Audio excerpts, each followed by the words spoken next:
প্রিয় দর্শক বন্ধুরা, সবার প্রতি রইল নমস্কার। আজকের গল্প এক আশ্চর্য রাজার বিচার। এক বিধবা ধান খেয়ে ফেলল এক বুনো শুয়োরে। তারপর একে একে আসলো পিঁপড়ে, মুরগি, হরিণ, বানর, ধনেশ, চামচিকা আর শেষে ব্যাঙ। কে পেল শাস্তি, কে পেল মুক্তি? শুনুন মজার এই ত্রিপুরার লোককথা, রাজার বিচারে ব্যাঙের শাস্তি। ওয়েলকাম টু ইউটিউব চ্যানেল কথা ও গল্প word and stories. Please like, share and subscribe. Thanks for watching. চলুন শুরু করি গল্পটা। এক জনজাতি বিধবা জুমে ঢুকে বুনো শুয়োর ধান খেয়ে ফেল। বিধবা রাজার কাছে গিয়ে নালিশ ঠকিয়ে দিল।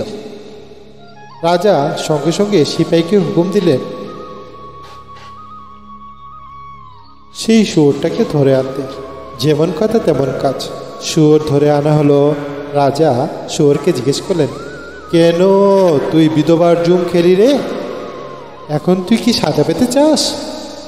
শুয়োর বিনীতভাবে বলল, ধর্মাবতার, বিশ্বাস করুন, আমি শুয়ে বিশ্রাম করছিলাম। লাল পিঁপড়েরা এসে আমাকে কামড়ে পাগল করে দিল। আমি তখন রাগ করে দৌড়ে বিধবার জুম খেতে ঢুকে পড়ি এবং জুম খেয়েছি। রাজা শুয়োরকে মুক্তি দিলেন। সিপাহীদের হুকুম দিলেন পিঁপড়েদের ধরে আনতে। আনা হলো সেই পিঁপড়েদের। রাজার সামনে পিঁপড়েরা বলল, ধর্ম অবতার, আমরা গর্তে ডিম ও খাবার যত্ন করে রাখছিলাম। বন মুরগি এসে আমাদের বাসা তছনছ করে দিল, তাই হাতের কাছে যাকে পেলাম তাকেই কামড়ে দিলাম।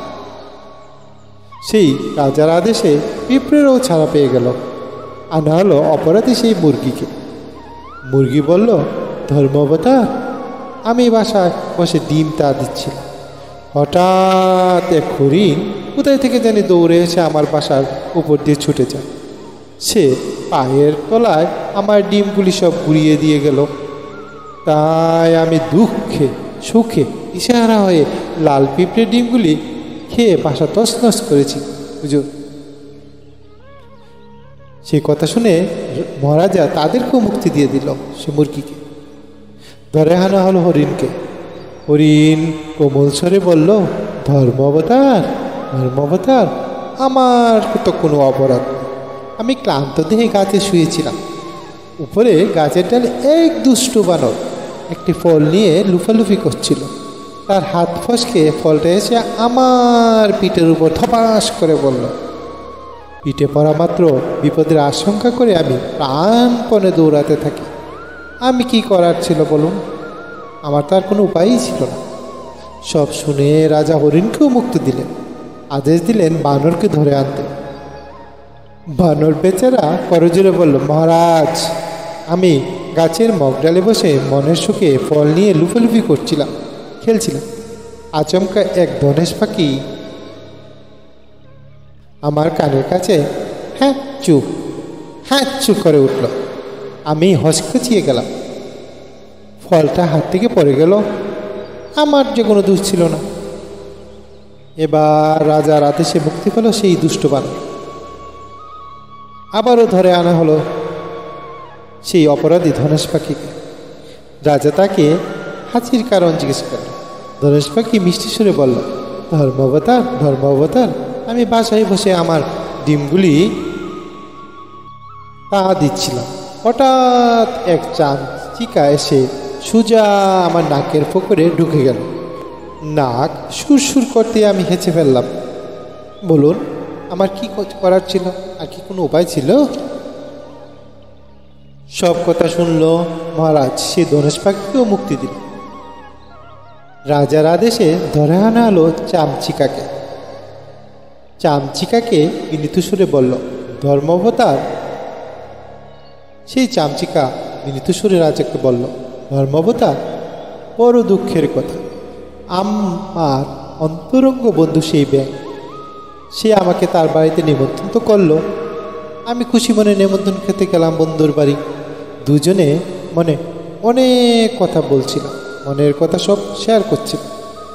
কথায় দুজন একটা বিষয়ে মতান্তর হলো, শুরু হলো উভয়ের কথা কাটাকাটি, সেই প্রচণ্ড ঝগড়া। সেই কথা শুনে রাজা খুব রেগে গেলেন। এই বন্ধুর সঙ্গে ঝগড়া কেন? কঠোর শাস্তি হবে তোর।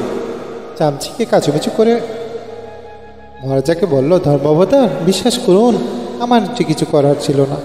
ব্যাঙ হঠাৎ খেপে গিয়ে বলতে লাগলো, বাসে ঢুকলে চিড়ে খাবো, ঘরতে ঢুকলে খুঁড়ে খাবো, ঘুরে যাবি তো বাস আছে পেরে খাবো, যাবি কোথায়? তোকে খাবোই খাবো। ব্যাঙের কথা শুনে আমি ভয়কে পেয়ে গেলাম। প্রাণপণে ধনেশ পাখি নাকি গিয়ে ঢুকা ছাড়া আমার যে আর কোনো উপায়ই ছিল না। চামচিকার কথা শুনে মহারাজ সেবাইদের দিয়ে ডেকে আনলেন ব্যাঙকে। ব্যাঙ রাজসভায় এসে রাজাকে জিজ্ঞেস করলেন, মহারাজা কেন আমাকে ডেকেছেন? রাজা বলল, এই ব্যাঙ, তুই চামচিকাকে খেতে চেয়েছিলি?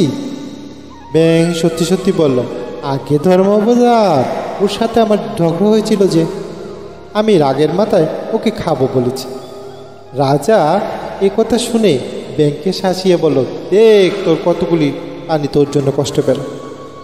সেই বিধবার জুম খেতো নষ্ট হলো, তোর ক্ষমা নেই।